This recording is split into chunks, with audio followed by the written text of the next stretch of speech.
As Kelly said, my name's Randy Hansen. I have done medical defense work since I started back when dinosaurs roamed the earth back in 1989. But I've been doing work with Trinity for about 31 years. And so I represent not only Trinity, but Altra and Grand Forks, and frankly, hospitals throughout North Dakota and Northwest Minnesota. And that's kind of what I've done for a long time. Just as a little bit of background, my wife is a nurse. She used to manage pediatrics in NICU in Grand Forks and now runs a childhood injury prevention program called Safe Kids. My brother is a CRNA. My brother-in-law is a nurse practitioner. And my daughter is in her third year of residency in OB. The nice part about that is I get to see things a little bit more from your side. You know, it's easy to look at things from just the legal side and not understand everything.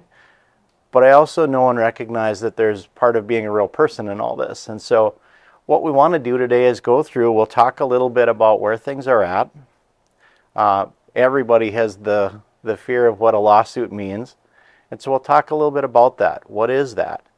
And we'll talk about some case examples that kind of illustrate some things that you might want to avoid. And illustrate really things that you do on a regular basis, but illustrate why they're important. When you see them in actual real time, okay, this is a real case and this is why somebody got in trouble, you start thinking a little bit more about, okay, maybe that is important. Things that are, especially documentation, things that are so mundane that you don't think that much about it when you do it. But when you start thinking back in a case that happened 2 or 3 or longer years ago, try to think about what you did in that day, who you talked to that day, what you said to the patient that day. That's not easy, right? So as we go through here, I'm not formal in how we're going to do this. I have slides set up, and Kelly wanted me to start early, I think mostly because she knows, in I don't know how many years of doing this, I've never actually gotten through all my slides because we tend to get sidetracked with questions and things that happen as we go along. If you have something, let me know. I'm happy to talk about it. I'm not going to guarantee you I have all the answers, but I'll be happy to visit through and talk through. A lot of times with these things, there is no one perfect or right answer. And so kind of talking through the process a little bit gives us a little more insight, because just when you think you've seen it all, something else comes up that you haven't. It's an ever-changing area, just like the practice of nursing and the practice of medicine. So, first thing that everybody always asks about, because everybody hears something different. Everybody always hears that, oh my God, lawsuits are off the chart. Here's the good news. You're in North Dakota. It's not. So you're in Chicago and New York and LA and other places, Florida, Texas, that may be the case, but you're not, okay? What we're seeing is vastly different here than what you see in a lot of the more urban areas. And so what we are seeing is we're seeing less lawsuits really than even 25 years ago. But the ones that we're seeing are bigger. And we used to have more local attorneys that took some of these cases. We aren't seeing that anymore. I would say 80 to 90% of the attorneys that are taking lawsuits now, even in Western North Dakota, are from Minneapolis. They're in a couple large firms in Minneapolis that do this. And the reason for it is they're very, very expensive. Yeah?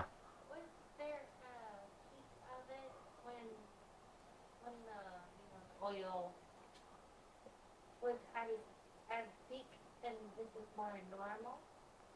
There really weren't that many lawsuits even then. There really weren't. Honestly, I would say Trinity as a whole probably has less than half the number of lawsuits than 15 or 20 years ago at a time. And there have been times where it's been down to just a handful of lawsuits on all of Trinity's grouping. And the same thing was true. I mean, there are ebbs and tides like anything else, but in general, it's way down compared to what it used to be. To give you an idea, so in the northern half of North Dakota, I'm it. I'm the only one that does this. In the southern half of North Dakota, there's one attorney that does it full-time in Bismarck, one attorney that does it full-time in Fargo, and a couple people that do it part-time. That's it for the entire state of North Dakota for people that represent doctors, hospitals, and clinics. So, you go to Minneapolis and there's probably 50. We don't see a lot of lawsuits, and so that's part of the reason why I'm traveling as far as I am different places to cover is I can. If you were in a place that lawsuits are just hot and heavy all the time, you wouldn't have time to do that. So that's the good news. The bad news really is that the people that are doing it now, the people that are coming from Minneapolis that do just this, they're pretty good at it. And they're not scared to spend money on it. And so what we're seeing is that even though there's less of them, there's a little more terror with them in terms of the value and what they're willing to do with them. And the one thing that we're not certain of yet is what the effect after COVID will be. There is an expectation we're going to see more cases, but right now that's just a guess. The good news about COVID is that you're kind of riding a high for the medical profession. Here, Grand Forks, Fargo, there were all kinds of vigils that people showed up outside hospitals and basically were saying thank you to the hospitals, the nurses, the doctors that got us through all this. And at least so far, I think we're seeing a genuine appreciation for that. How long that will affect, we don't know. The flip side to that is when you have a downturn in economic conditions, we typically see more lawsuits. And so, and part of that is this, it's paying bills. So somebody gets very ill and they either don't have insurance and now they're stuck with a big bill, or they got laid off and they don't have insurance, or they have a high deductible and they don't have money to pay for it. Oftentimes those are the times we see complaints being made about the care that was provided. Even though the care was probably fine, they're really looking to get out of the bill that they got. So we do see an effect of that as well. Can I just say that the bill is hard because it's not a bill that anyone wanted. It's a bill that they went through and they didn't know it was going to cost this much to just be okay. Yeah. It is. That is my huge struggle, knowing that. It is. I don't disagree. But it's kind of the structure that we're at. I know. So what areas do we see cases come out of? Probably the number one area is surgical cases. Second one is ER. Third one's cardiac. Fourth one is failure to diagnose, usually cancer. And then the last one we see is OB cases. Unfortunately, we're lucky here. We have not seen the number of OB cases that we see around the country. And why do I say that? I don't know. What do you mean by that? So OB has one problem that is different than others. So when you have a bad outcome in OB, and here I am having a daughter who's just going in OB. If you have a child and they're, whether it's cerebral palsy or something that's long term, you're going to have plaintiff's attorneys that are going to find an expert who are going to calculate the cost of maintaining that child for the next 80 years. And there'll be physical therapy, occupational therapy, speech language pathology, neurology, pediatric neurology, and constant 24-hour care oftentimes. And so what you'll see, I just finished one where we literally, which to me was ridiculous, but they actually had an expert from out on the East Coast that came in and said it's going to cost $46 million to maintain this child for the next 80 years. We don't see that in any other kinds of cases. That's the risk of OB, and that's why there are actually attorneys that are primarily on the East Coast, although there's a group in Chicago and a group in LA that travel around the country, do nothing but OB cases, and they have the same group of experts that they bring in all the time. And the reason for it is that they're very lucrative. So other than OB, what do you see in common with all of these? Anything that you can think of?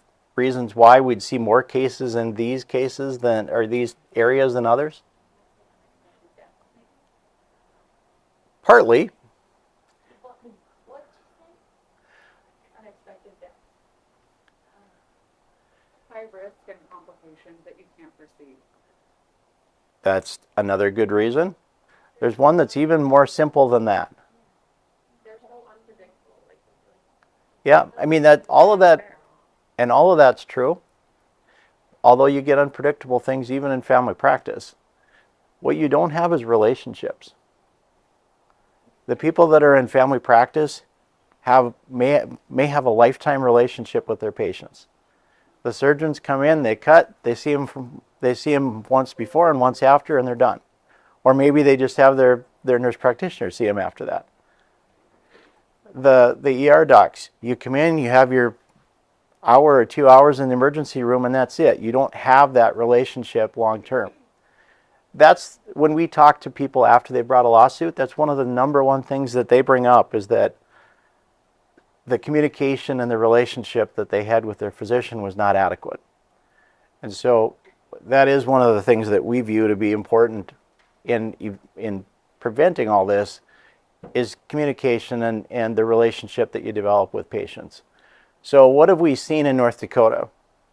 Well, the good news is, and I mentioned that in the slide before, the cases that we try, we win probably 80 to 90% of.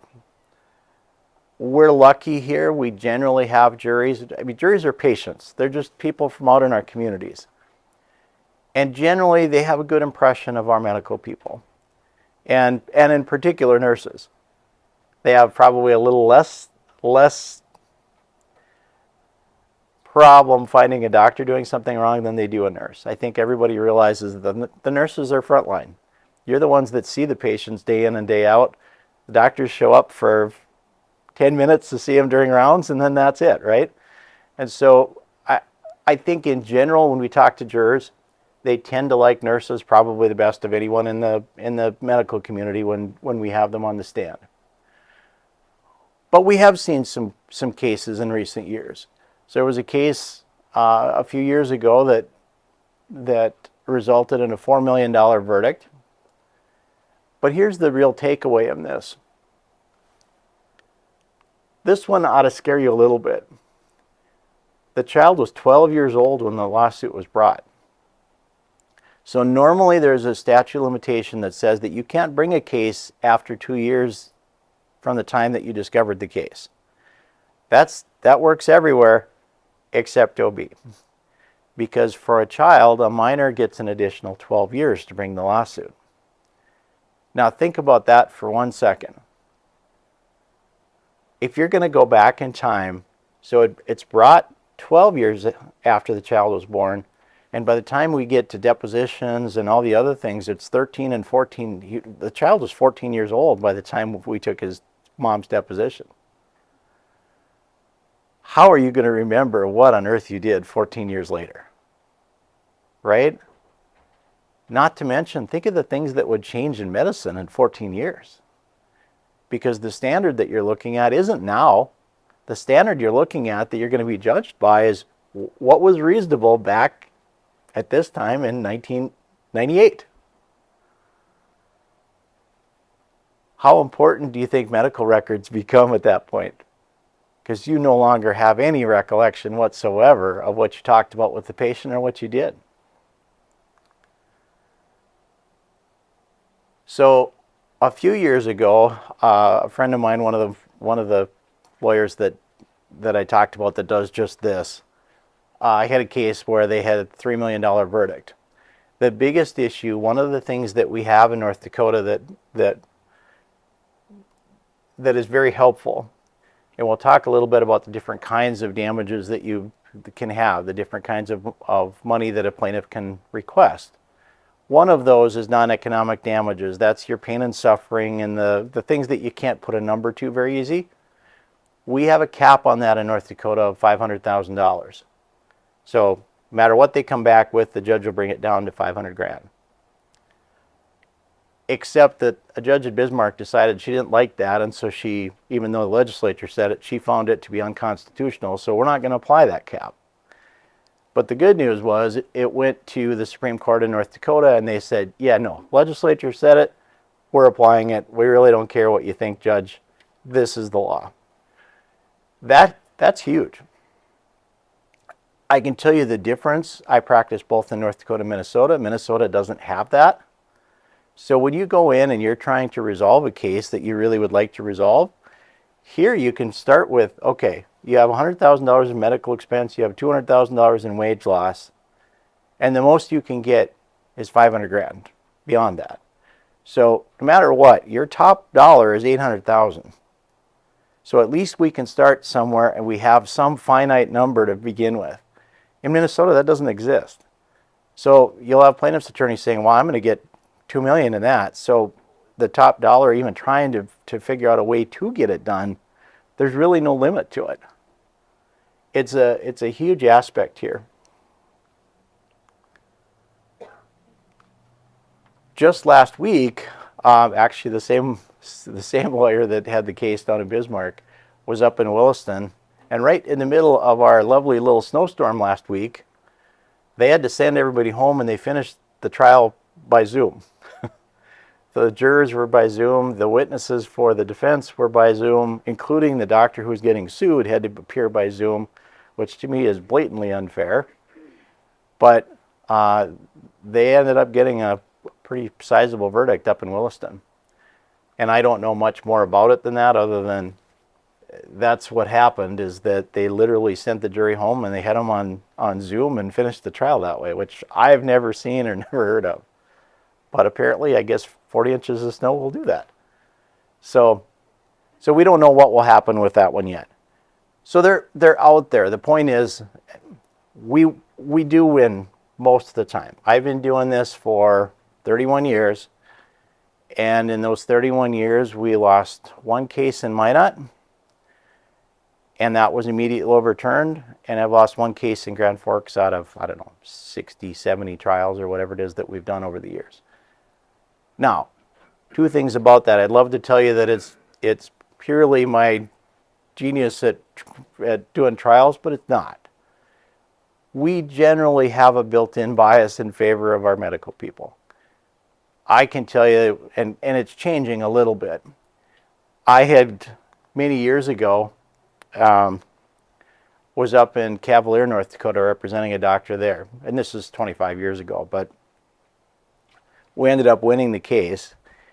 And we literally had 3 jurors following me out to my car on the way leaving, wanting to thank me for helping their doctor. And it's like, we got to get out of here before the plaintiff's attorney goes crazy. But that's kind of the sentiment that I think you get, especially in some of the smaller communities. I think some of that is dissipating. We don't have quite as much of an advantage built in as we used to, and that's why we're seeing a few cases that actually go the other way. Because for years we really didn't. We hardly saw any verdicts the other direction, and we're starting to see more of those. We also see a little bit of a trend. Sometimes North Dakota is just a little bit behind the curve in terms of what we're seeing next, because we're starting to get more people in from other places. You know, for years and years, North Dakota was kind of its own little island. And we are getting more people in from other areas. And with that, some of that loyalty of people that have lived here forever and want to keep their medical communities or whatever dissipates a bit.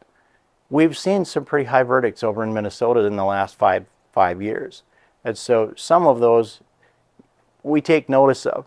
I don't think too much about what happens in Minneapolis, because Minneapolis is sort of an animal unto itself. It's just a different community, and it's very different than the rest of Minnesota. The rest of Minnesota, when we start seeing ones like this one in a small town in Minnesota, that makes us a little more concerned.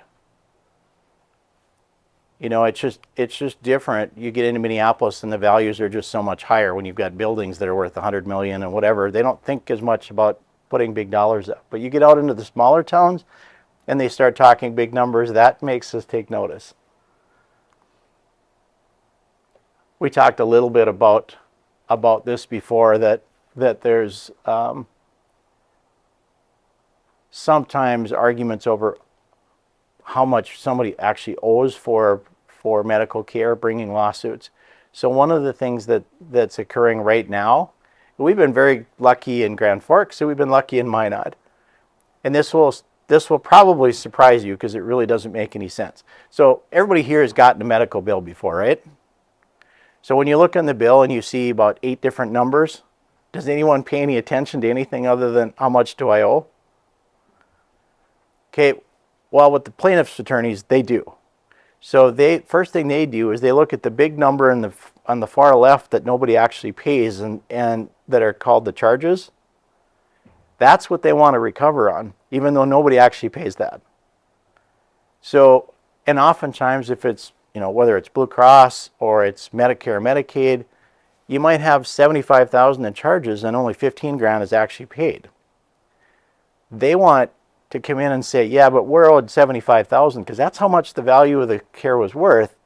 So think about that for a second. I had one case where there was $600,000 worth of charges on there. Medicaid paid $60,000. They sued my hospital asking for $600,000 for the care that they received from my hospital that they never got paid. I mean, it just doesn't even make any sense. But there are courts in Bismarck and Fargo that have said, yeah, that makes sense. So that's one thing we're trying to get fixed.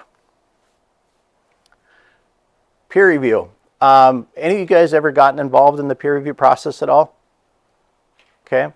So in general, North Dakota is very good about, we have a very, very robust law that protects review of care after the fact.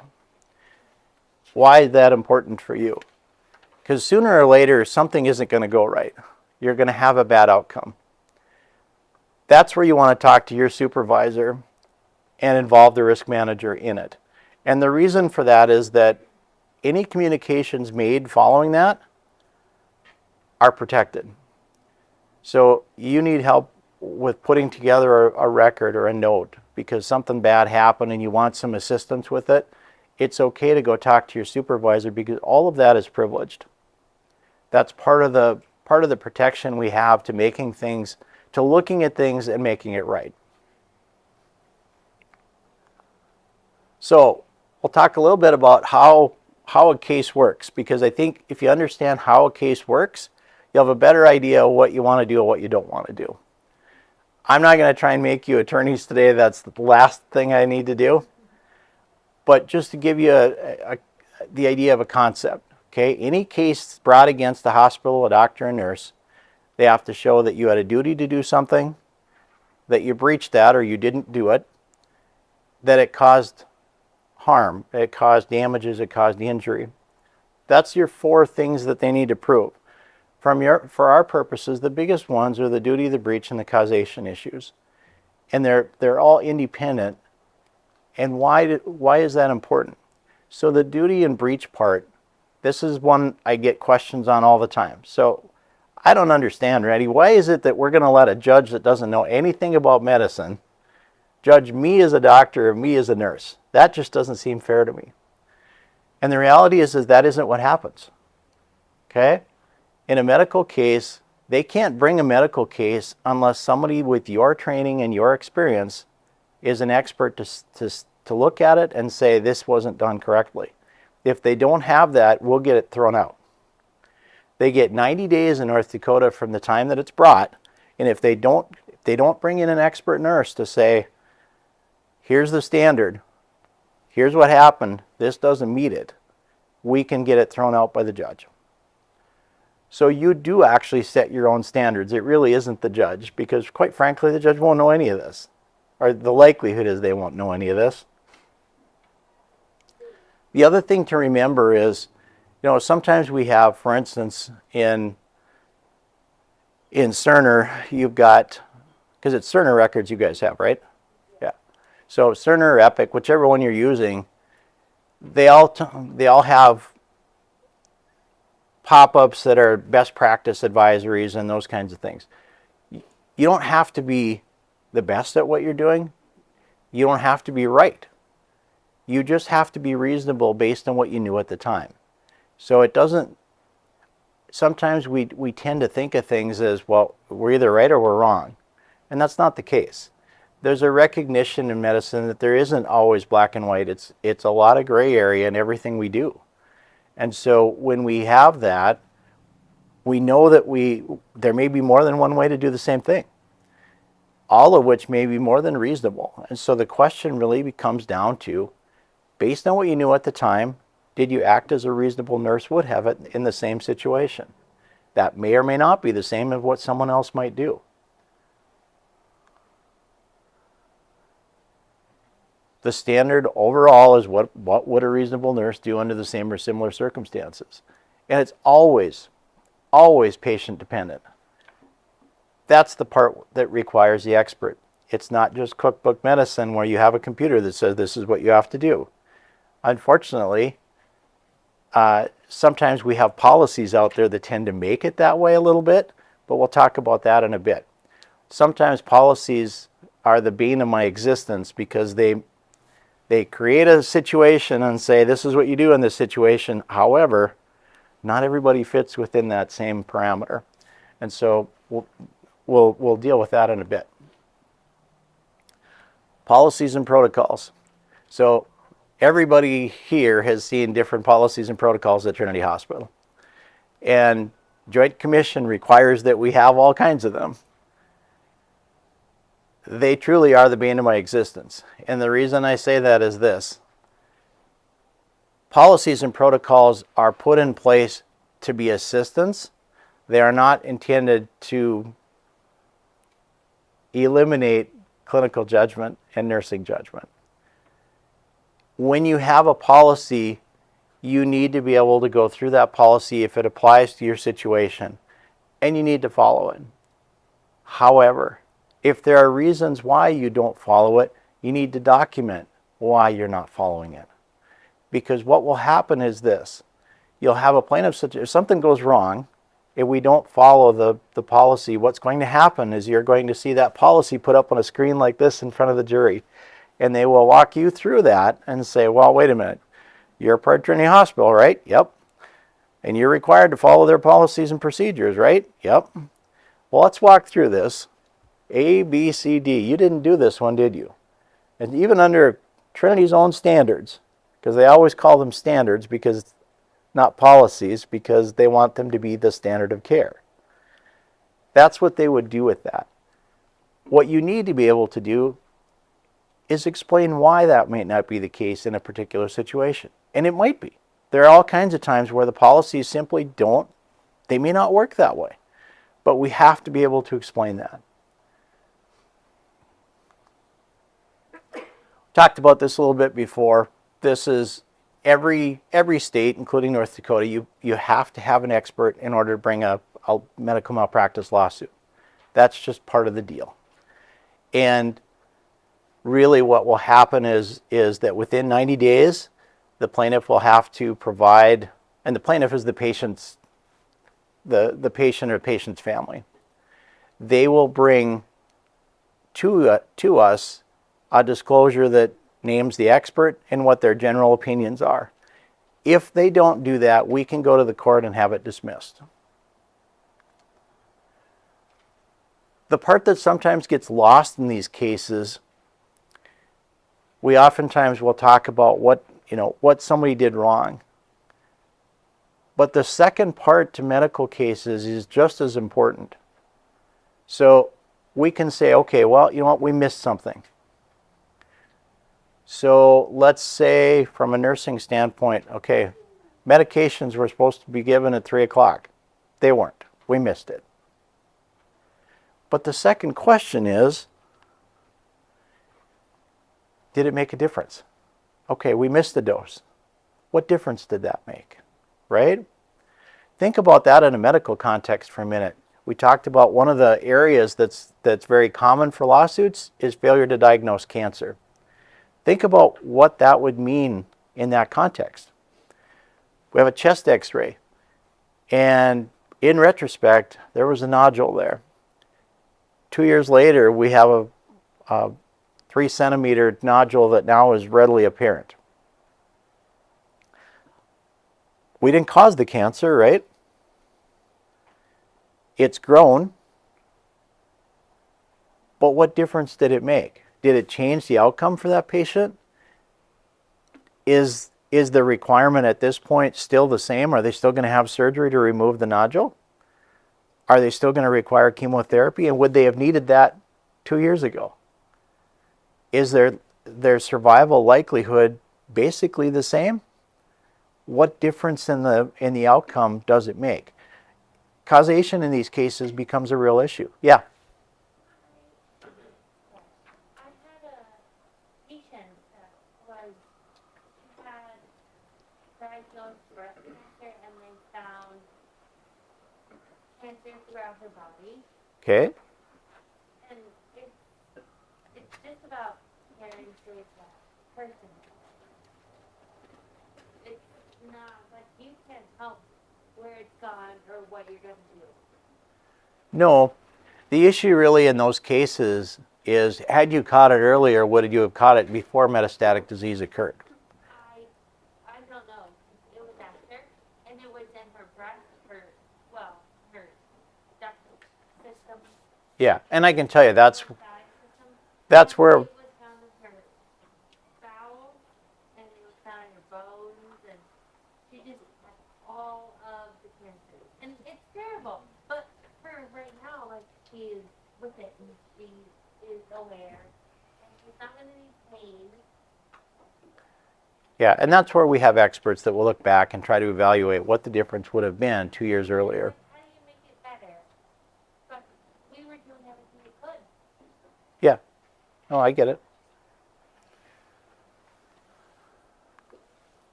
So damages, here's what we talked about a little bit before. We talked about that cap on non-economic damages. So the economic part of things, this is the easy part. We can look at the medical expense of whatever repair. Let's say we had a bad outcome with a knee surgery. They have to go in and do some debridement, and they have to go in and eventually repair the knee.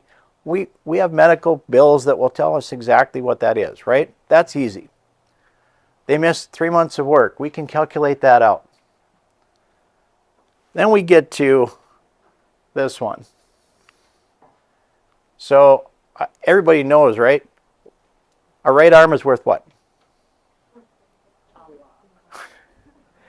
This is the part that we ask jurors to do that there's just not a good answer for, right? So we'll go in and we'll ask them, okay, well, this person has pain in their right arm. They can still use it, but they have a bad pain in their right arm and are likely to have it for life. What's that worth? How much is that pain and suffering worth? They have a 22-year-old girl that gets in a bad accident and has a surgery, and the surgery goes wrong, and they have to do another surgery, and the scar is now bigger. So they've got a big scar that goes from here to here. Okay, and they're self-conscious about it if they wear a swimsuit or they wear whatever. What's that worth, right? I imagine that it would come down to like what if it affects their income and then treatment. It doesn't. So that part goes straight to the economic parts because we can calculate that. With this part, we're solely talking about individual, how does it affect you as a person? How does it affect your relationship with your kids or your spouse or those kinds of things? Like your emotional well-being. It is. That's everything. Yep. And so you can imagine, you guys are all part of the medical team, and yet I'm pretty sure I could ask any one of you, and you're not going to have a real good value to give me, right? Imagine now we're going to take 9 people out of the community that have way less training than you do and ask them that same question. And they're going to have to come together, all 9 of them, and decide, yeah, we think it's worth 80 grand. We think it's worth 300 grand. That's really the guidance we give them. That's why that cap is so important. Because without it, all we're going to give them is we're going to give them a jury instruction that basically says you can consider their station in life, you can consider how it affects their ability to do things, how they, what kinds of things they used to do before, things that they can't do now. Now go tell us what's worth. And that's really about the guidance we give them. And so, you're going to have a plaintiff's attorney who will come in and ask for the moon and the stars because why not? That's what they're trying to do. And for those of you that don't understand how the medical cases work, in most medical cases, they're on what are called a contingency fee. So the plaintiff's attorney gets paid only if they win or they settle a case. But if they win, want to take a wild guess as what percentage they're going to take? How much? 60. Not quite. 40% usually. And some will even build it in that if it has to go to trial, they'll take 50%. So think about that. Let's say that somebody is actually injured and they go to trial and they win. And let's say they win 300 or they settle a case, whatever. They come back with 300 grand. So of that, the first 120,000 is going to go to the plaintiff's attorney. And they'll probably have, these are expensive cases because you have experts that are in multiple specialties. So it's not uncommon that you have $30,000 to $50,000 worth of expense to it. That comes off the top too. So you take your 130 plus another 50. Now all of a sudden, out of that 300,000, the plaintiff actually walks away with 120. That's assuming that there wasn't medical expense that was covered by the insurance company. And if that's the case, they're going to take that off too. So it's not unusual where by the time the plaintiff actually gets their recovery, what they actually recover is probably about a third of what the amount is. And certainly half. So needless to say, if you're the plaintiff's attorney and you're looking at 40%, there's a vested interest in trying to make those numbers bigger. And so what they're oftentimes going to do is they're going to be looking to increase the numbers as high as they can get them. That's why that $500,000 cap is pretty important. Because it's, we've been in cases where it's not uncommon that they may ask for $2, $3, $4, $5, $10 million. Like I said, that bad baby case that we had literally had somebody that came in and offered a $46 million opinion. This was against a small hospital that, I'm not sure the hospital is worth $46 million. If you put it on the market. I mean, I'm just being honest. Here's the reality to what happens in those cases, and this is kind of the sad part of all of this. What happens in those cases is it really doesn't affect things. It doesn't affect how the plaintiff, the patient, the child will be. Why is that? Because the last thing they're going to want to do, if they give them a whole pile of money as a 3-year-old or a 4-year-old or whatever, nobody's going to do that, right? So they're going to put it into what's called a special needs trust. And that special needs trust will be geared toward paying only things that aren't already going to be paid by Medicare or Medicaid. So what will happen is that child will go right back on government services for the rest of their life.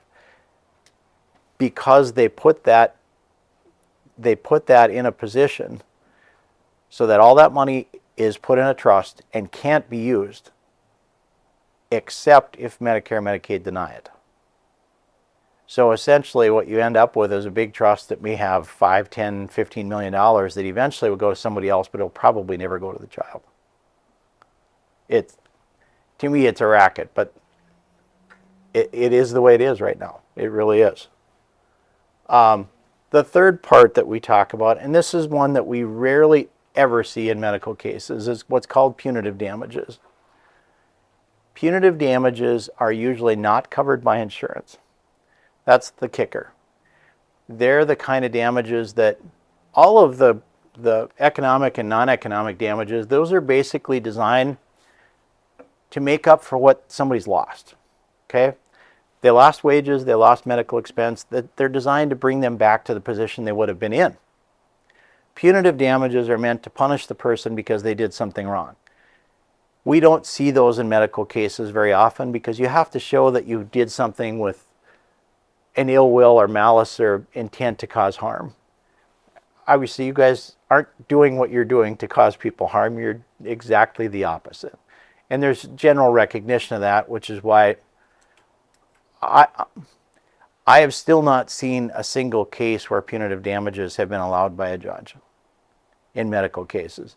I will tell you, I have one right now where it's being threatened, and I think it's ridiculous, but we'll see.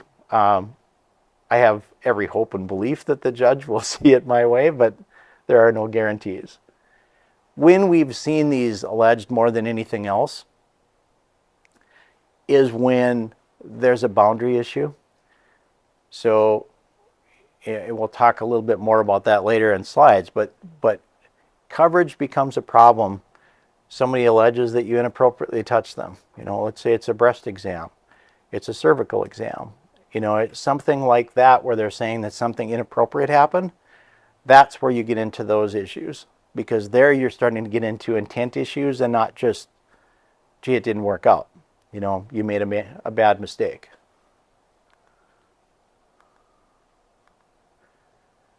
The no insurance part is the real big part of that. So imagine, I have had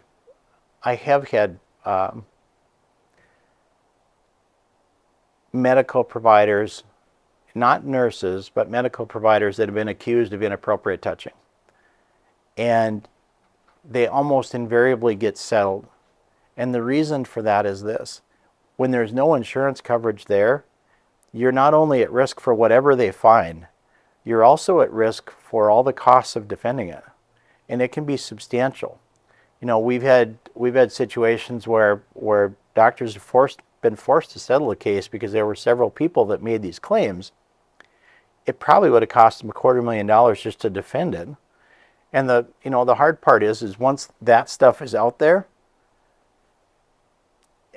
you might as well move to another community, because it's so, the accusation unfortunately is as bad as the proof. I mean, we've had situations where there was an ultrasonographer years ago over in Minnesota that was accused of inappropriately touching people. And there were some things that truly made no sense whatsoever. And yet, we finally told him, you need to move. This is just not going to work out, because once that was out in the community, there was no way that anyone was going to be interested and willing to have him participate in the medical community at that location. And we even suggested that you may want to find a different profession, because this just isn't going to work out for you. No matter what you do, this is going to follow you. So you really want to avoid even putting yourself in that position. I'm not interested in making you experts in insurance, but you need to understand a couple of things about this. The first one is, everybody knows about insurance covering you for whatever losses that you might get, right? That's why you get it. You have car insurance, you want to cover your car. You want to cover liability if you run into somebody. But the second part is equally important to that, and that's the cost of defense. And that's huge in these cases. We talked about that boundary issue where you might not have coverage. That's what I'm talking about here. So that case that I mentioned before, where there were 27 experts and the child was 14 years old, okay, we had to hire 13 experts in that case.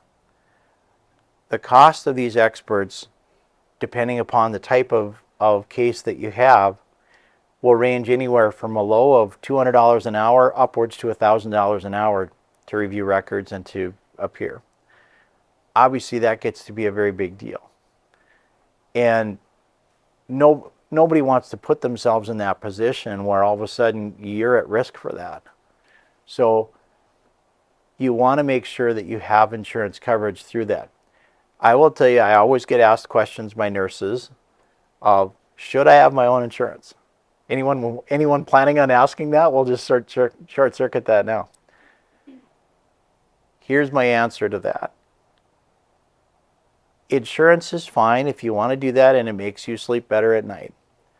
All of you, as I understand, are employees of Trinity Hospital, right? Trinity Health?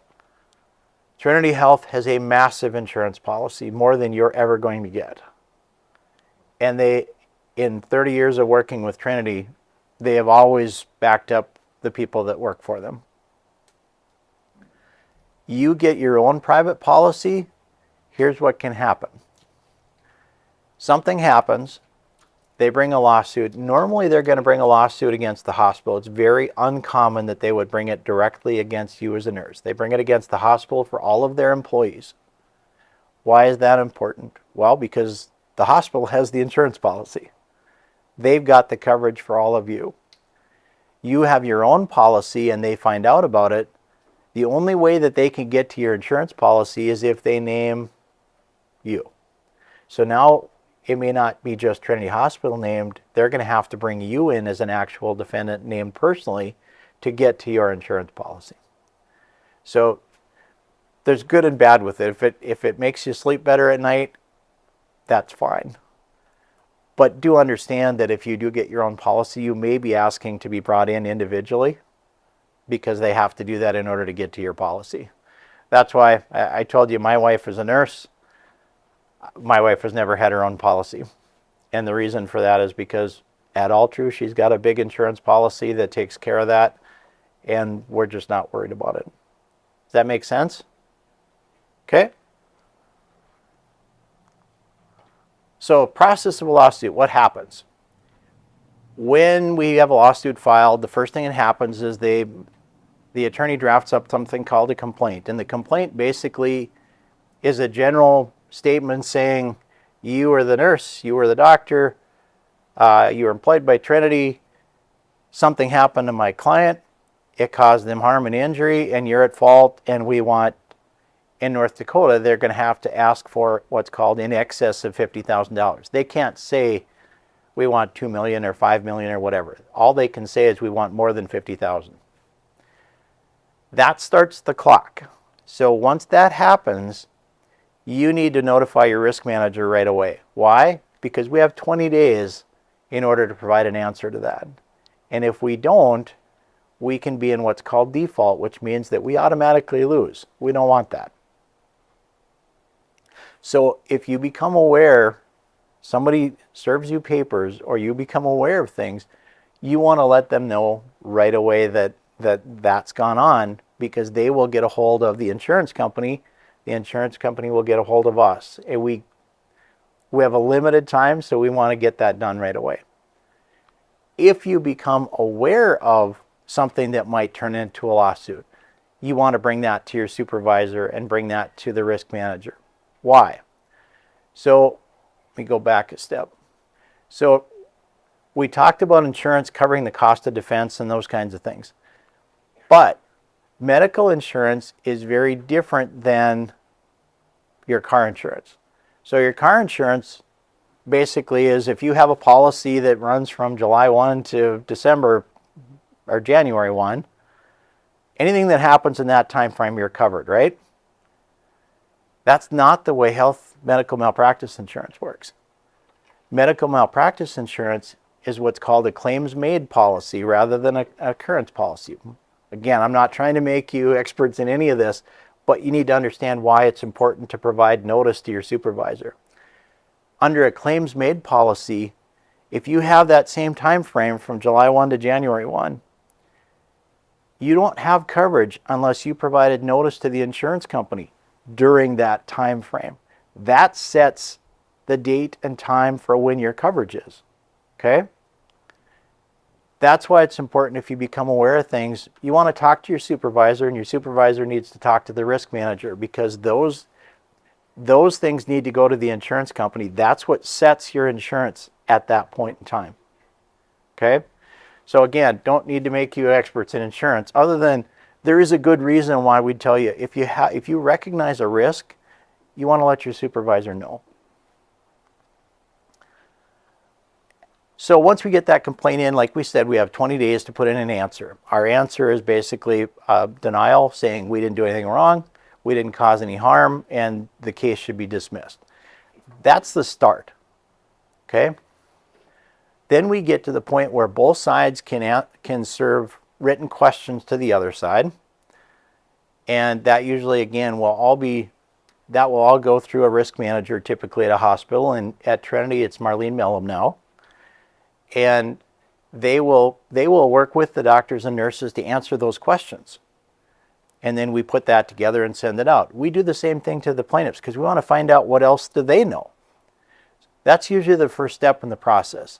Then the next step in the process is taking what's called a deposition. So does anyone know, have you heard what a deposition is? So a deposition is basically a question and answer session. It's done under oath, and it's done in front of a court reporter, and now oftentimes done even with a videographer.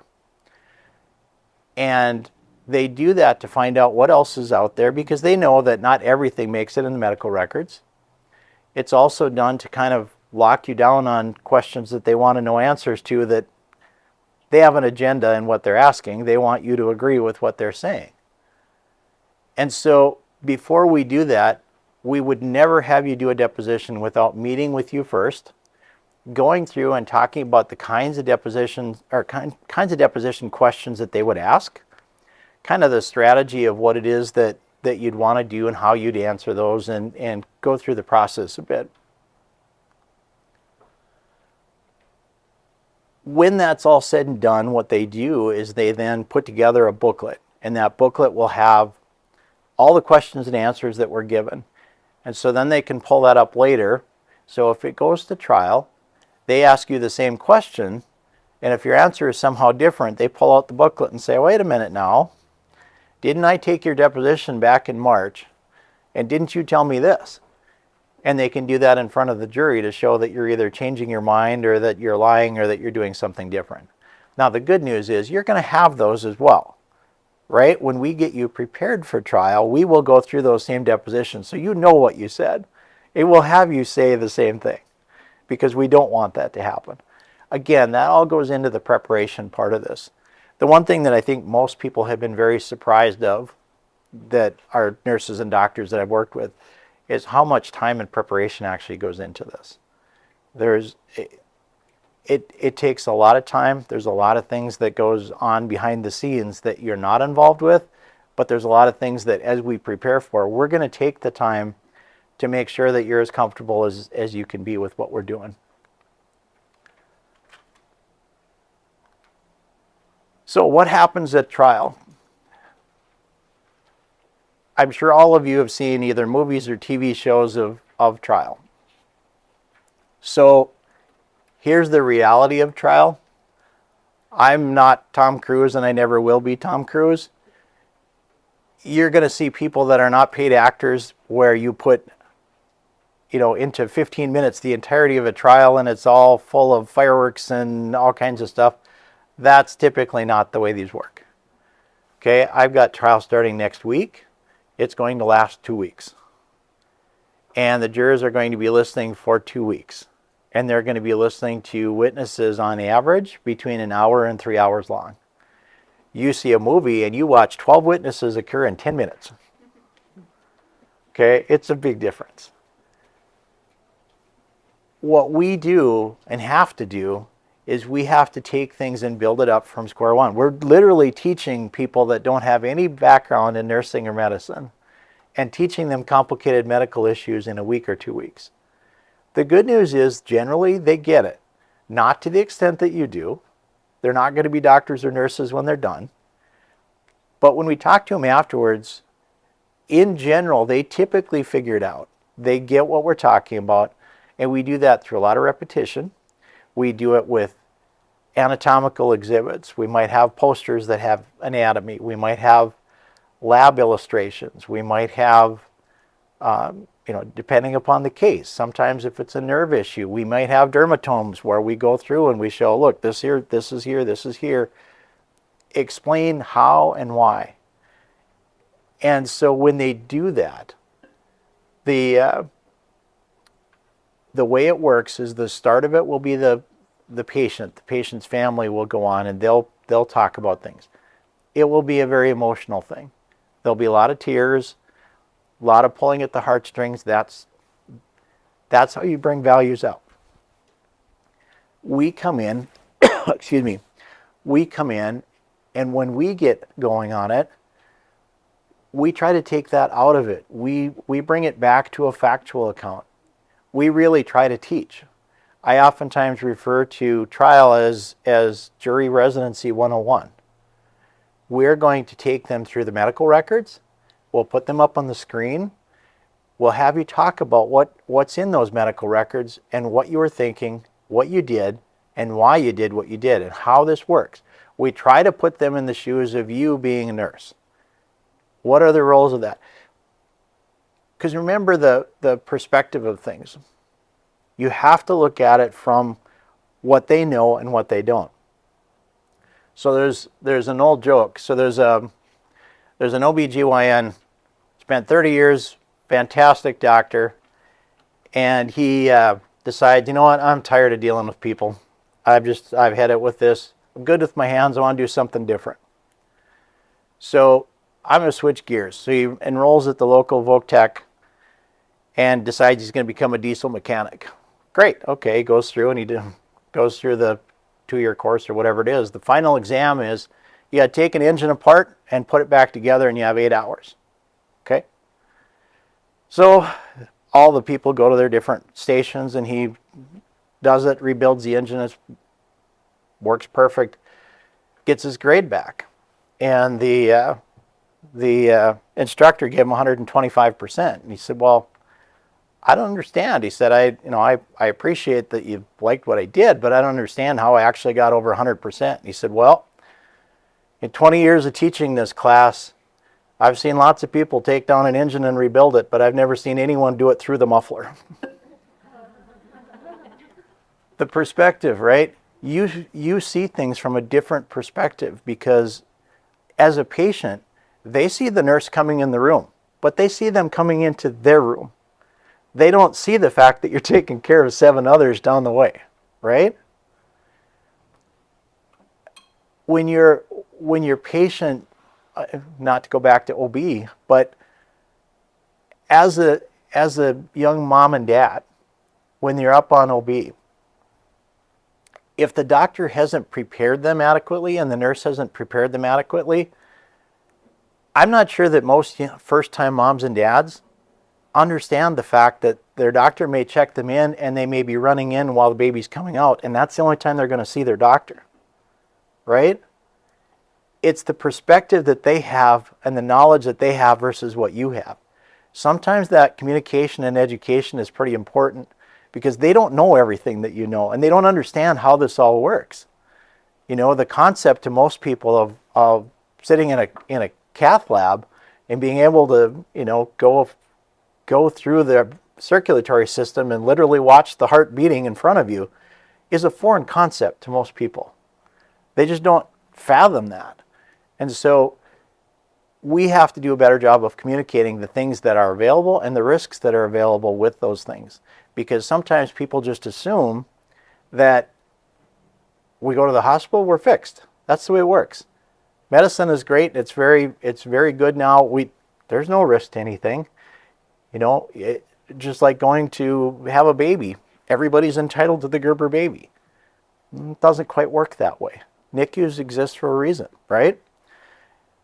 It's getting that realistic view of how this is going to work. You know, out on the nursing floor, you're not going to be there in 30 seconds if somebody wants something. You may be in another patient's room.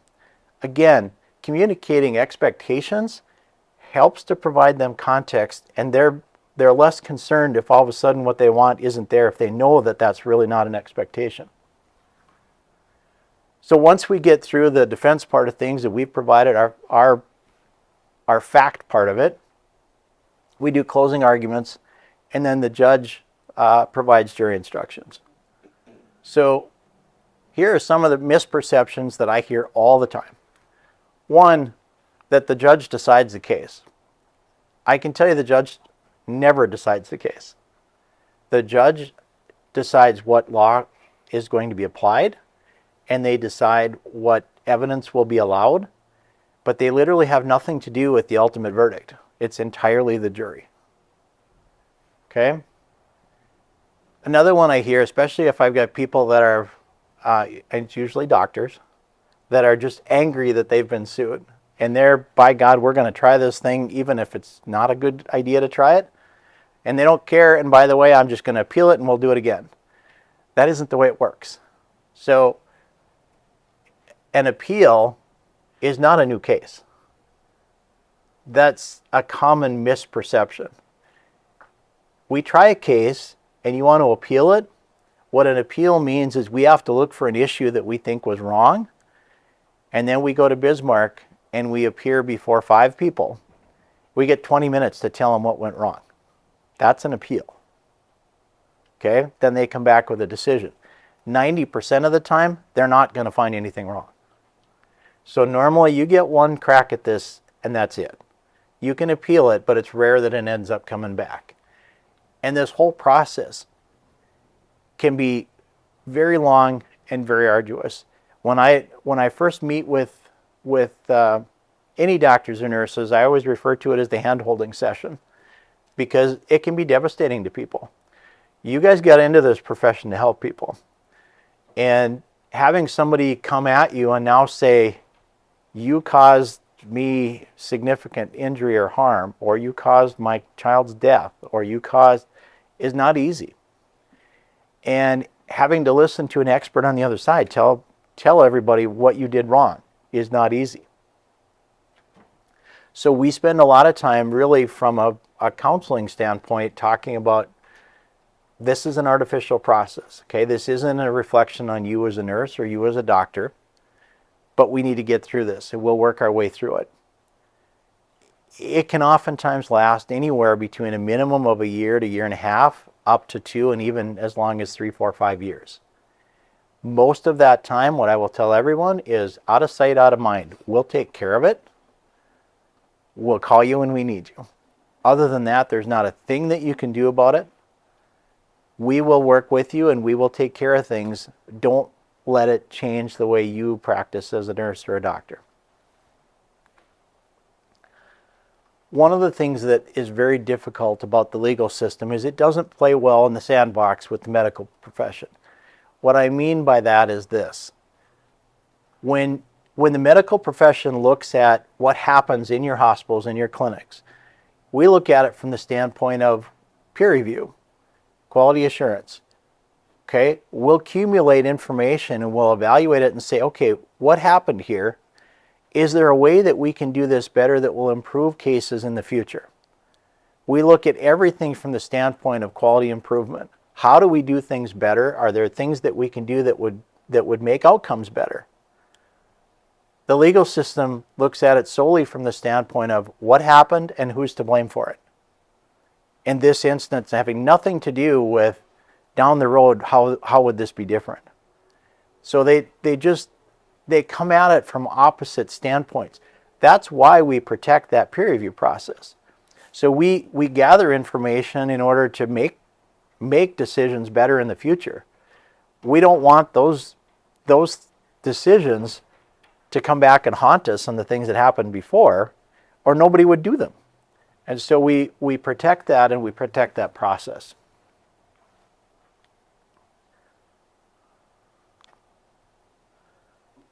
We talked a little bit about this before. Jurors generally have been very favorable to the medical community. I see a little bit of that eroding, and some of that has just been, I think there's more expectation for what our medical profession can do. Sometimes a little bit of failure to recognize that medicine can't fix everything and that there's no guarantee. You know, you get some people that will go in, they've got a torn ACL and they think that they're going to get out of surgery, and 2 weeks later they're running a 10 meter or a 10 flat 100 meter dash, and sorry, that's not going to happen. But some of that again comes back to the communication that's necessary to get them to understand the reality of what it is that they're going through, and not perfect world, but real world. I also think that there's a difference. You know, at one point in time when you talked about $1 million, that was a pretty big dollar number to be talking about.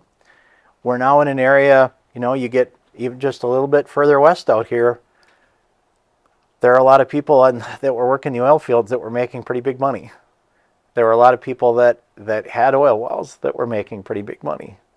The value of land and the value of those kinds of things have all gone up. As those things go up, those dollar numbers don't scare people quite as much anymore because it's become more commonplace. So, number one question for everybody that I get. So how do I not get into this? And my best statement, which is probably the most obvious and easiest thing to say of all, be good to your patients. I will tell you that almost invariably when we talk to patients who have sued afterwards, their biggest complaint was they didn't feel like they got communication from their providers. They didn't feel like anyone listened. They didn't feel like anyone cared. On the other hand, and I will tell you, I've known physicians for 30 years that are the most phenomenal clinicians. Their clinical judgment is just amazing. Absolutely amazing. But they've been sued 3, 4, 5, 6 times. I've also known providers that I probably wouldn't send my child to from their clinical skills or their clinical judgment. But they've never had a lawsuit in their career. And why? Because their patients absolutely love them. And you're at a little bit different situation. So my brother used to be an ICU nurse before he became a CRNA. And there was always that standing joke of okay, well, if somebody has chest pain, who's on in cardiology, right? I want to know who's going in. The nurses tend to know as well as anyone what practitioners they want based on their skills, because you see it every day, right? And you also see their personalities and you see how they interact with people. That's what you need to understand in all this, is that you see that, you need to impart that yourself.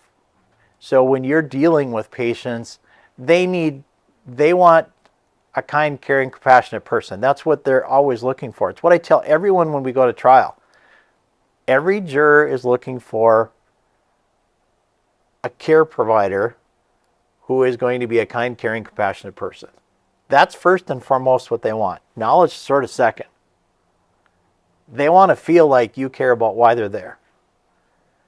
So with that, second one is documentation. We rarely ever have a case where documentation isn't an issue.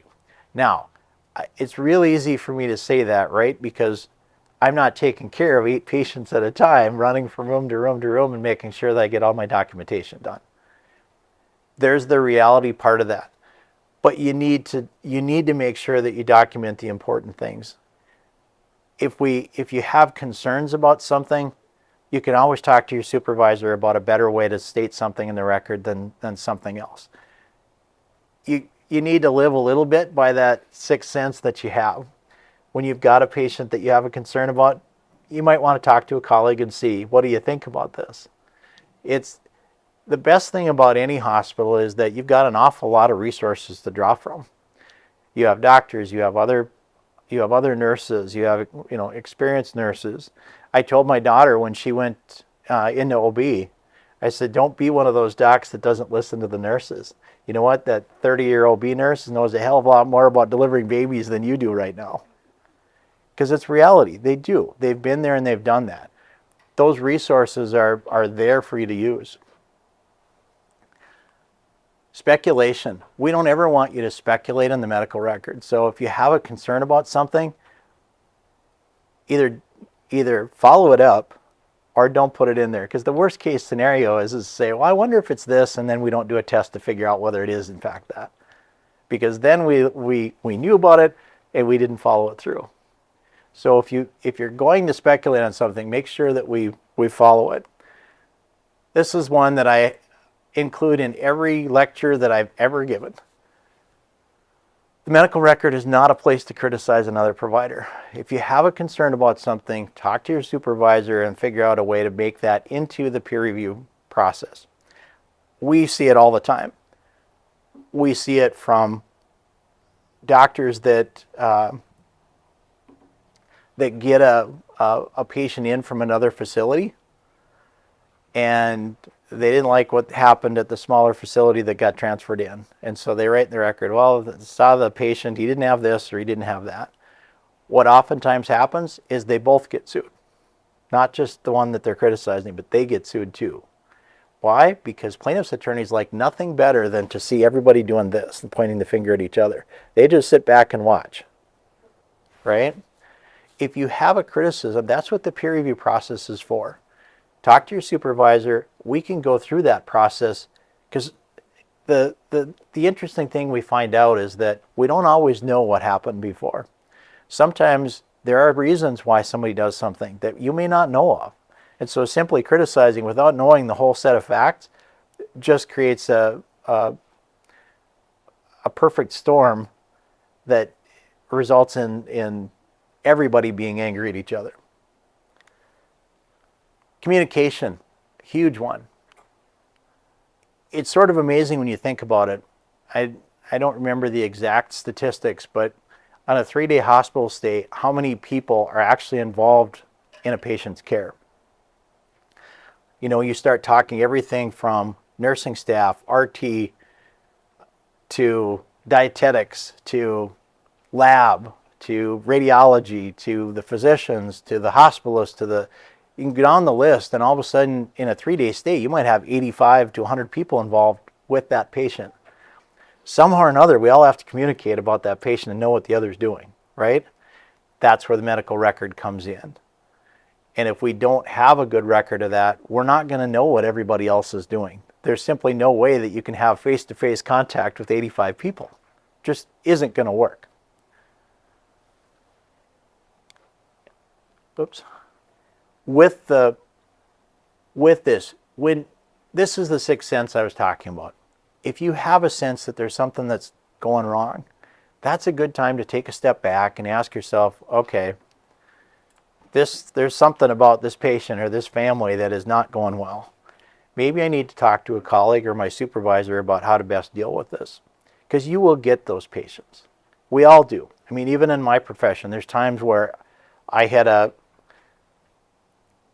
nurse practitioner who, frankly, I thought was a little bit off mentally. And I mean, we're defending her care, but that wasn't the issue. The issue was she was just volatile. And I looked at that. I talked to her for about 2 minutes and said, I'll be right back. And I went and got my paralegal and said, maybe we're going to have you sit in with me on this one. Because my sixth sense went off that something's not right here. I want someone else in the room when we have this discussion.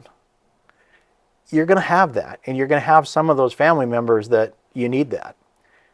2 things about that. 1, go get somebody else. And 2, document who it is. Because 2 years from now, you're not going to remember who that is, right? They may not remember the conversation, but we can at least say, okay, we know that you were in the room. Was anything inappropriate said? Not that I remember, right? We at least have a documentation there that we can look to and provide some basis for why nothing was inappropriate. So we really talked about that. So communication with patients. Again, when I talk about that, I really talk about reasonable expectations. Sometimes it's easy to try to create such a glowing prognosis that everything's going to be great. And while I appreciate the optimism, sometimes we give a false hope to that. Frankly, if they're a stage 4 cancer patient, everything probably isn't going to be all right. And how you approach that is very tricky, right? You don't have a good answer for that. You want to be optimistic, you want to be empathetic. But telling them that it's going to be cured is not the answer, because it's probably not. They need a realistic expectation of that. If you're dealing with a post-op surgical patient, they need to understand this is going to hurt for a while. When you move, when we say you can't lift more than 10 pounds, we really mean that you can't lift more than 10 pounds. If they're a cath patient and they're putting the plug in the leg and they tell you, no, really, we don't want you to exert anything. This thing goes. You got about 5 minutes and all the blood in your body, or you're going to pass out of this thing. We need to be realistic about what it is that we're telling them. Not to scare the heck out of them, but to provide some relative reality to what it is that you're dealing with. And not just the glowing recommendation that everything's perfect, it's all, because that's what they hear and that's what they're going to expect. And as things change, we want to keep them informed, right? They want to know what's going on with their own care. And sometimes and especially when you're busy, it's easy to jump in and just keep going to the next and to the next, to the next, and not let them know what's going on. That's the other complaint that we hear from these people, is that nobody's telling me what's going on with my care. And when something happens, we need to be transparent with them. Okay? When an outcome is not going well, we need to let them know that. If there's a concern about it, again, that's a good time to involve a colleague or your supervisor, because they can help you through, is there a better way to communicate this than others? Consent, I'm not going to spend a lot of time on this, but I think what you want to know about consent is that the consent really, when I talk about consent from your purposes, we're typically talking more about the consent form that we have to have, right? So, I will tell you that little paper, while the Joint Commission thinks it's a wonderful thing, is worth very little. Here's why I'll tell you that. So, the idea of informed consent is what the provider tells the patient and explains to the patient so that they understand, not the form that they're filling out. Why do I say that consent form doesn't hold a lot of water? I can tell you, having done this lots of times with a jury, I go in and I put that form up on the screen and say, you saw this, right? Oh, maybe. Well, isn't this your signature? Yep. And then the plaintiff's attorney will come up and say, Mr. Smith, Mr. Hansen put that consent form up that you signed. You recall that? Yeah, I do. Do you remember signing that? Well, not really. How many documents do you think you signed when you were in the hospital? Do you remember all the details of those? And the jury's all gone, because they've all been there. You signed 35, 40, 50 documents in the course of 3 days, and nobody reads them. You know, we tell them to, but nobody does. And especially when they're sick, or they're hearing news that they don't want to hear. You know, the common statement of, well, what did the doctor say? I was blah, blah, blah, blah, blah, cancer, blah, blah, blah, right? They tune out everything other than what the bad thing was, and everything else becomes superfluous. That's kind of the way these forms work. We've not seen a lot of assistance from juries when it comes to those forms, because they've all been there and they all know that there's just a ton of forms that are done. I added this one in a few years ago. I used to talk about communications with patients only, and I realized that when we talk to people that have had lawsuits, this one is almost more important. So for example, let's say you're up on a general surgical floor, post-op floor. Surgeon comes in front of the patient, reams out the nurse and says, I told you I wanted this done 2 hours ago. What do you suppose is happening to the confidence that the patient has in the care that he'd been provided? Straight down the tubes, right? So the communication that you hear, if you have two nurses that come in and say, hey, I'm not going to have time to do this. Can you do this? I was supposed to do this a couple hours ago, and you do that in front of the patient. Your confidence level and all that is just going down. They want to know what's going on with their care, and they also want to know that they think that you're doing what you're supposed to be doing. And so when communication is not good between providers, when one is critical of someone else, they pick up on that. And all of a sudden, their level of confidence in the care that they're being provided, not there anymore.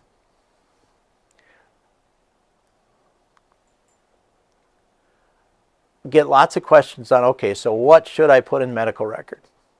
And we can go through a long litany of all the details of the things that you should put in there. And I can tell you, I can't cover all of that, because every patient and every procedure and everything is different. My standard answer to whether a record is a good record is this. Ask yourself the question when you're done, if I'm the next provider, can I tell from this record what I did, what I thought, and what the result was?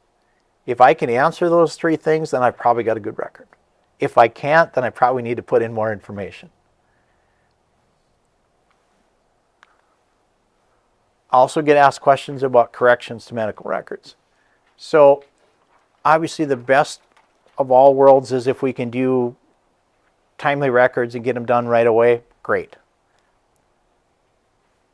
As I've told you, I have people in the medical profession. I know that's not the reality, and I know that there's going to be now and forever times where you have to write down things, whether it's on your hand or on a sheet of paper or whatever else, that you put in the record later. I've seen it, I know it, it's part of this. It's the reality of not having enough time to do it until the end of your shift. I get it.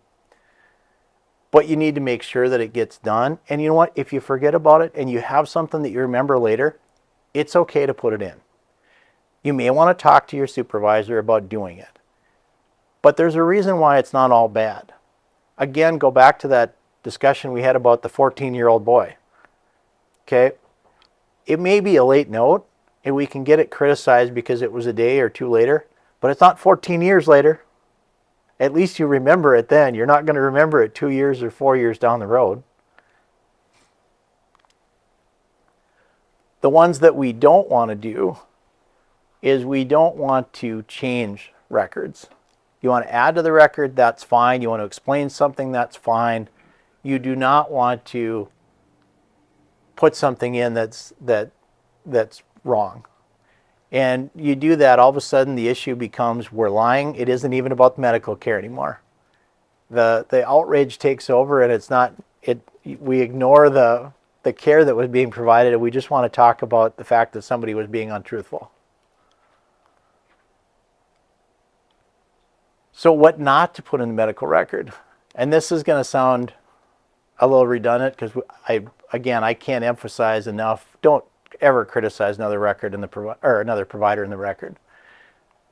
This one is one that nobody thinks about, and yet I get calls about it all the time. Impertinent social information. So let's say you're in the clinic, you're a nurse with a physician, family physician, and somebody comes in, mom comes in and she brings her child in. And all she wants to talk about is how terrible dad is. And so we put that in the record and we give it as a background or whatever. Guess who gets to be the star witness in the divorce trial? If it has something to do with, and the reason for that is it's one thing for mom to complain about dad, but now we've got an independent medical provider who can verify that dad's god-awful, right? If it relates to the care and it relates to your thought process, great. If it doesn't, leave it out. You don't need to go down that route. Because I can't tell you how many times I've had to intervene in divorce cases because a physician or a nurse wrote information about what one of the spouses had said. And we don't want to apologize in the record, okay? There's nothing wrong with being personal and basically expressing empathy and sympathy for a patient, not at all. But we don't want to say blatantly in the record that we did something wrong and we're apologizing for it. Before you do that, talk to your supervisor and we'll talk to the risk manager. There's probably a better way to do that. What do I hate about electronic records? Big one. You guys have a lot of training. You've gone through a lot of classes. You have a lot of background in medicine, in pharmacology, in physiology, and we don't want you to leave your brain at the door. Sometimes it's so easy to get into Cerner, and Cerner directs the care rather than you. And you don't want to lose sight of the fact that you went to school for a reason. We want you to think.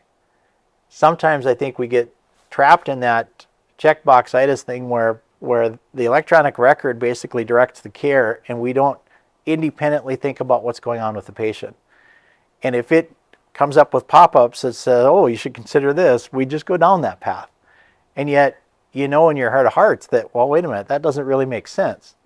You want to make sure that you're still doing critical thinking about what's going on and why things are being done. we'll talk a little bit in some of the cases about detail and analysis. Inadequate documentation, obviously, the plaintiff's attorneys love the phrase care not documented is care not given. We all know that's not reality because not everything can be documented. Charts are already long enough. If we document everything, we're not going to have room in the building. So biggest thing obviously is the differential. We need to be able to talk about what it is that we're seeing. We need to be able to talk about what it is that's going on with the patient, what you did, and why. Timing we talked about a little bit before. Why is the record so important? We talked about the timing of not knowing and not remembering 3-4 years down the road. But there's something else with it too. When we go to a jury, they're going to be listening to all of you talk and making judgments about what you're saying. Talking about whether, looking at you from a standpoint of, are they knowledgeable? Is what they're saying, does that make sense? Does it correlate with the record? And they're going to be doing the same thing about the plaintiffs. They're going to be asking themselves, does that make sense from them, right? When they're evaluating this, they're going to be looking at one side, you've got us talking about what happened. You've got the other side, you're going to hear the patient talking about what happened, and they're not going to be the same. So in all but a handful of surgical cases I've had over the years. So how many of you are in areas where you do pre-op? Okay. How many times do you think a patient gets asked whether they have any questions before they go to surgery? 10? And I will literally have patients on the stand and ask them, weren't you given the risks and benefits? Were you asked whether you had any questions, whatever? Nope, nobody did. Well, they've signed 2 forms, one at the clinic, one at the hospital. They had the CRNA, they had the anesthesiologist, they had the surgeon, they had the H&P, and they had the pre-op surgical meeting, all of which has documented that the risks and benefits were discussed. And yet we get the trial, no, nobody told me any of those things. It will invariably be different. And again, for years I used to think it was basically, okay, well, they're in this for the lawsuit. I've softened that a bit over the years, and I think some of that is sort of that blah, blah, blah, blah, cancer, blah, blah, blah thing. I'm not sure they listen. I think some of the things that we talk about are talked about, and I don't know that they hear that. They hear what they want to hear. But the one thing that we have is the medical records. When we do a trial, I get to ask people a question once, and you get to provide your explanation once, and the patient the same thing. And remember how long these take. 2 weeks worth of time. 2 weeks worth of questions that this jury is going to be listening to. And they're going to have to remember back what somebody said 7 days ago. But the medical records goes back to the jury room. If they want to look up anything, they can look at it. They can actually read it and look at it. And then when they have a question about what somebody said, they can look at the medical record and go, oh yeah, okay, that makes sense, because they can see it.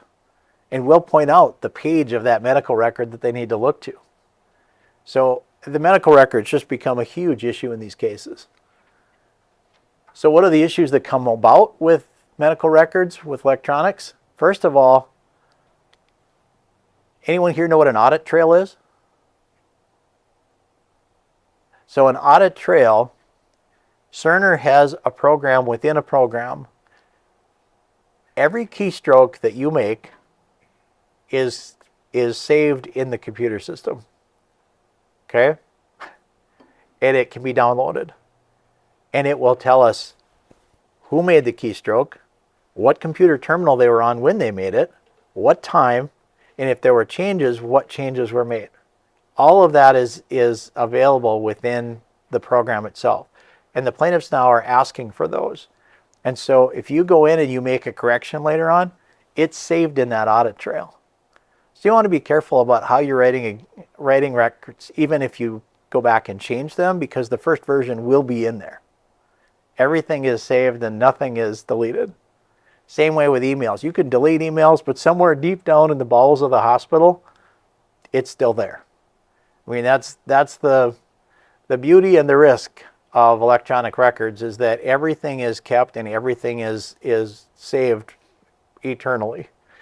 And we can very easily, and by doing that, we can tell where you were at when you made your entry. We can tell whether you were at the nursing station or you were in post-op or wherever it is. We know from the terminal that you're at, we can tell where that was made.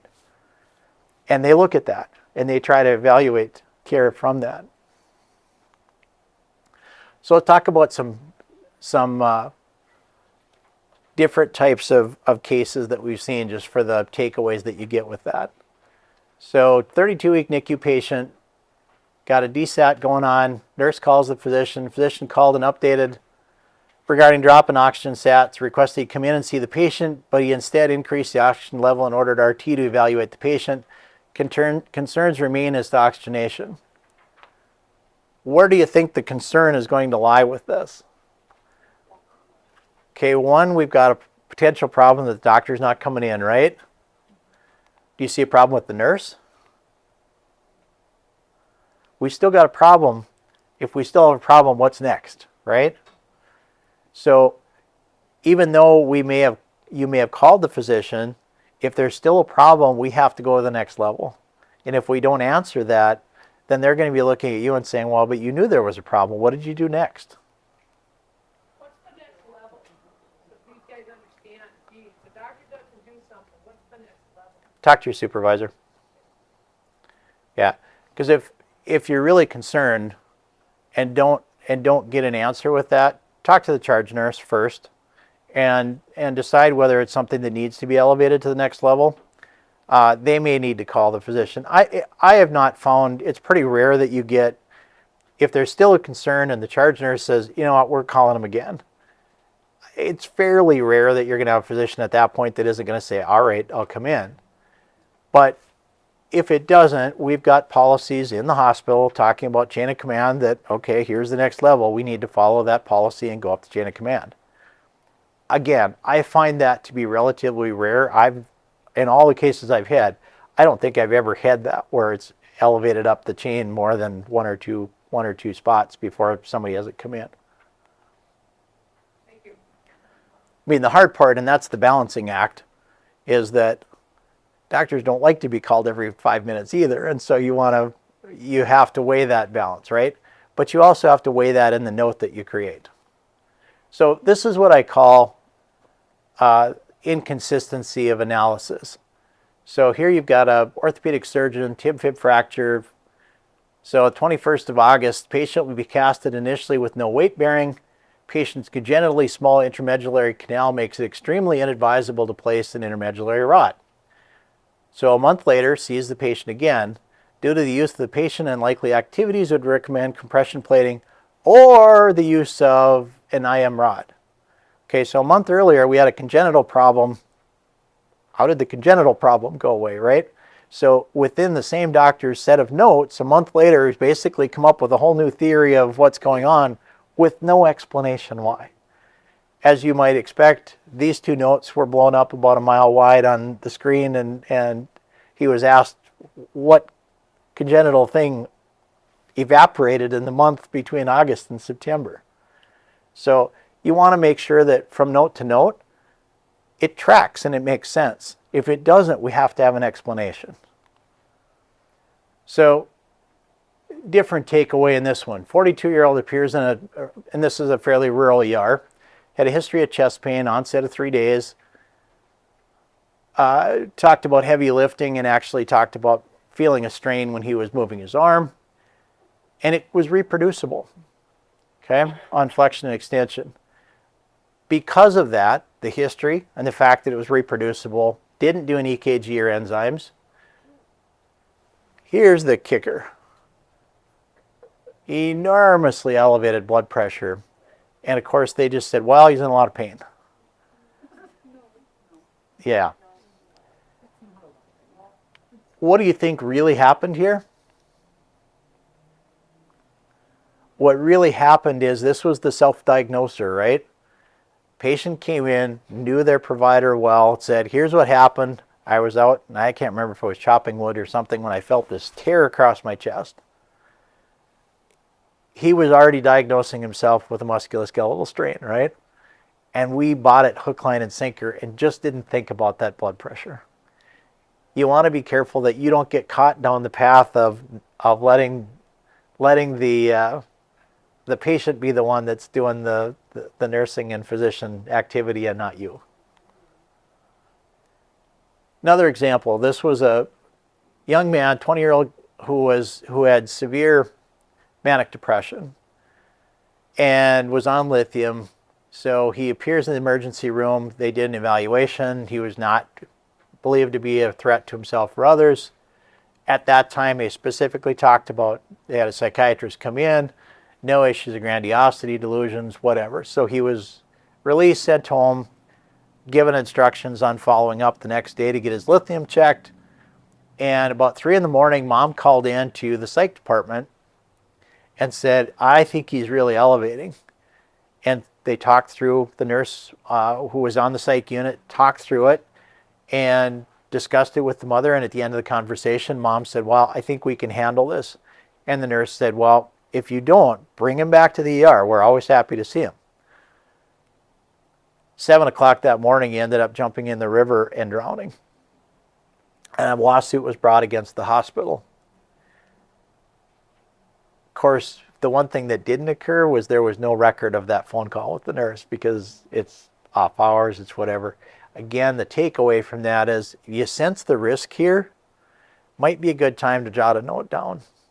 It's not always typical to do that, but again, that sixth sense needs to come in and say, okay, this seems like a high-risk situation. We got a mom calling in who's fearful. We just had the kid in the ER. A note of some kind might be a good concept. Here's the policy one.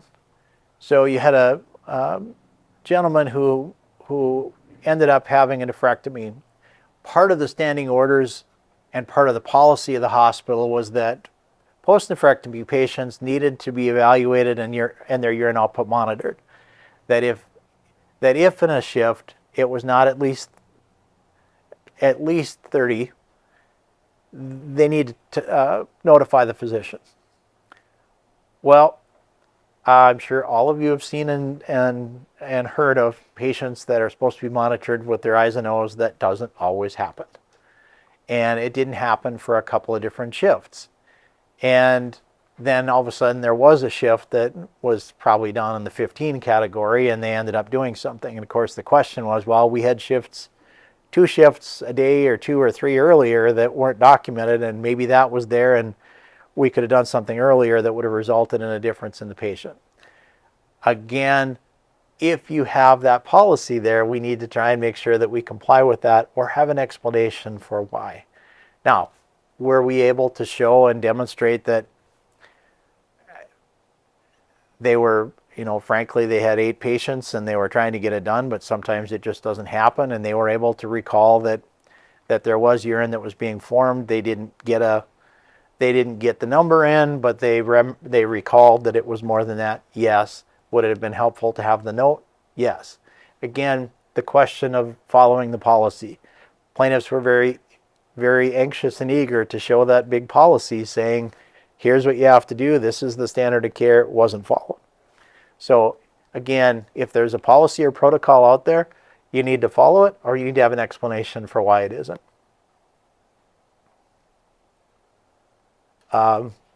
This was a case that was actually tried here not too long ago.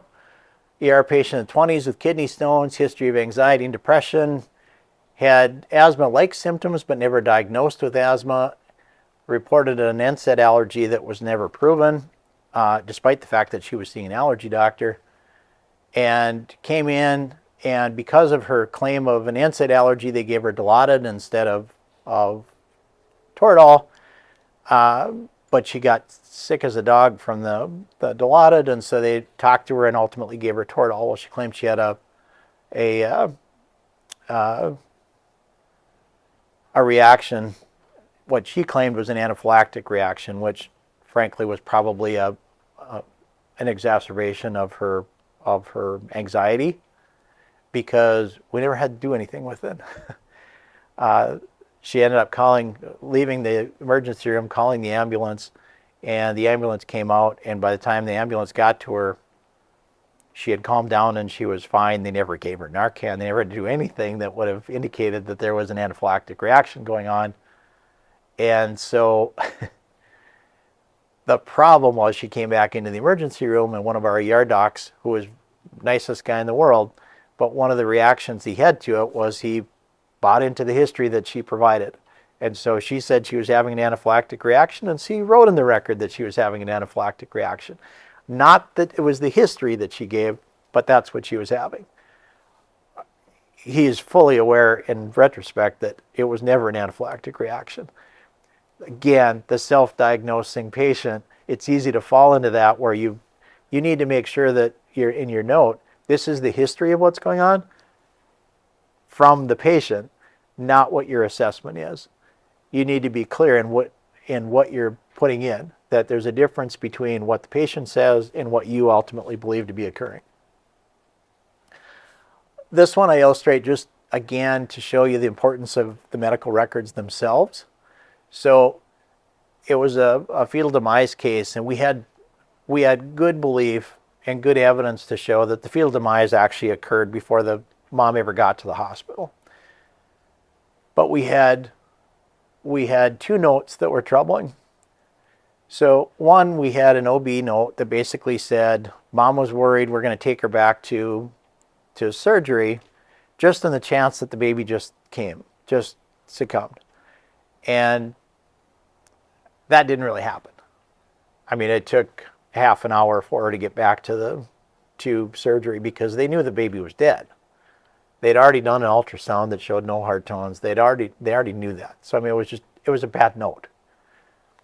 The second thing was that we had a nursing note that, where is it here? So we go through, and all of this comes right out of the individual medical records. And it's small enough, it's probably hard for you to see, especially those of you in the back. But we're able to look at individual patient records and go note by note by note what happened and when. And that was important in this case because we were able to show why. So, unable to obtain fetal heart rate, then two things that occurred. Finally, they got a heart rate that was believed to be baby's. Well, obviously that plays against what we were saying because dead babies don't have heart rates, right? And the next thing is, I'd have to find it here, but one of the nurses documented that she thought she felt a kick. Obviously, dead babies don't kick either, right? So that was what they were basing their whole theory on of why things were likely to be salvageable if we would have gone in right away. Well, we knew that we had to show from beginning to end what happened, what time, and when, and why earlier surgery or earlier C-section would not have made a difference. And I mean, we even had a pediatric note when they delivered the baby that basically said the skin of the baby was already macerated. That doesn't happen in 5 minutes. You know, I mean, there were all kinds of reasons why it didn't make sense, but you got to be able to show that. And now we've got these confounding records saying that we have a heart rate, we have a baby that kicked, right? How do we explain that? Well, here was our explanation. And sometimes, and it was interesting because normally I never get this record. I never get the pulse ox. I never get the TOCO readings other than in black and white form. I get copies. I never get the original. And this was long enough ago that scanning it in color didn't happen. What didn't get picked up by anyone when we first looked at it was in black and white, you really only saw the dark tracing. Can you see there's a lighter tracing here? You know what that is? What's that? It is. Yeah. It was the way we were able to show that there never were two heart rates. We were picking up moms.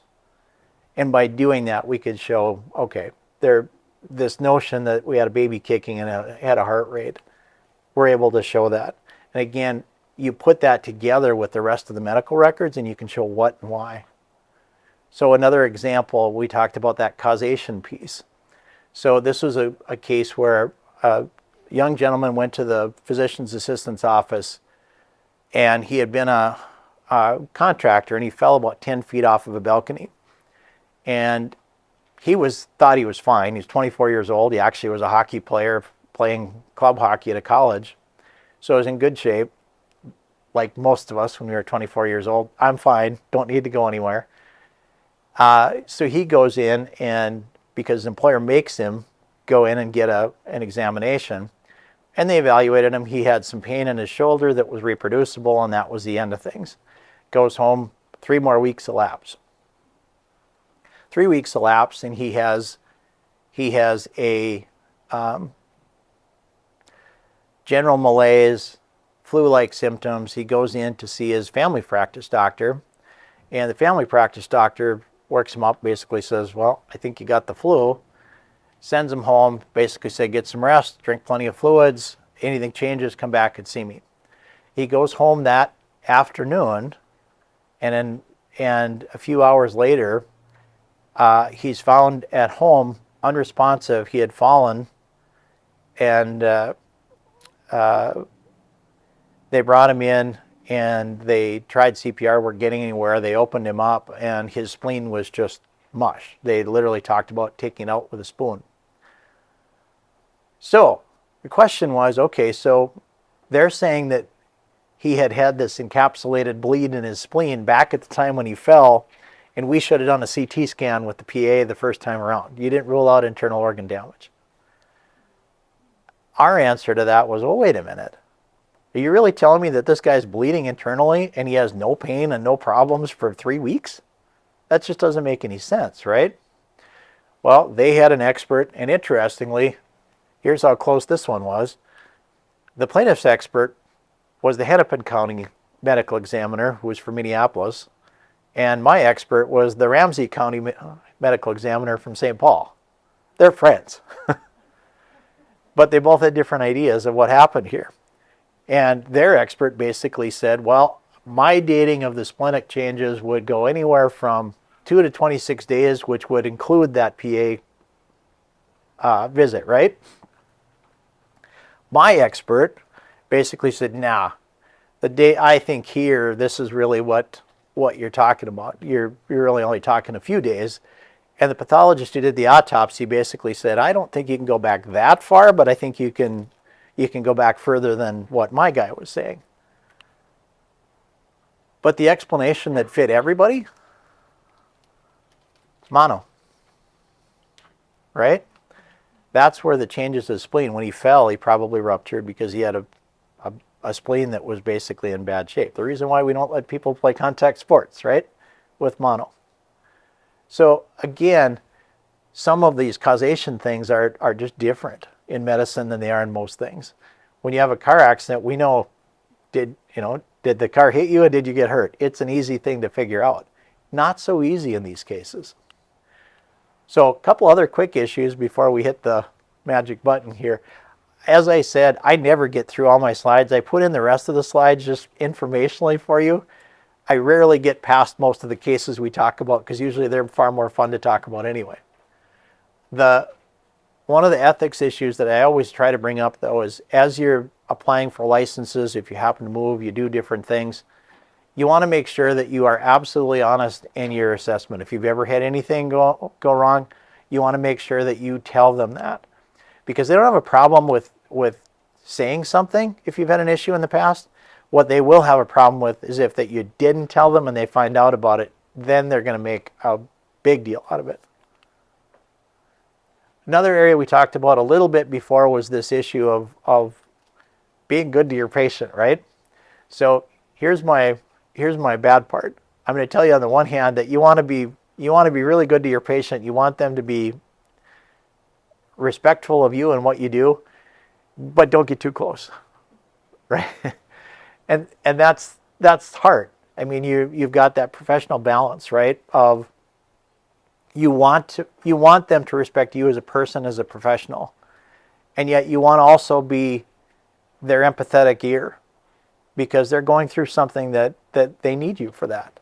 And that's not an easy thing to do. But you need to learn that professional boundary balance.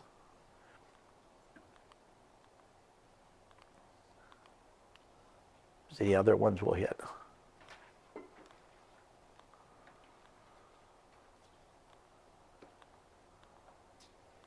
Yeah, really the other ones are more detailed things that may or may not occur. They're just informational for you. The biggest thing that I would tell you, use the resources that are available to you. That's probably number one in all of this. The hospital is full of people that know a lot of different things and have different specialties, have different levels of experience. And I've never known people not to be willing to talk to you. If you have an issue or a concern, use those resources. They're available. Know your own limitations. When it's something that's beyond you, you need to find the physician, go get them. If you need to find somebody that's a more experienced nurse than you, go get them. They're there and available.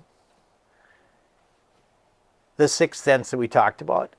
If you assess and you realize that something doesn't seem right here, that sixth sense exists for a reason. You recognize that, you know that there's just something wrong. That's a point in time where you want to take over and take a step back and look at it and say, should I bring a colleague in?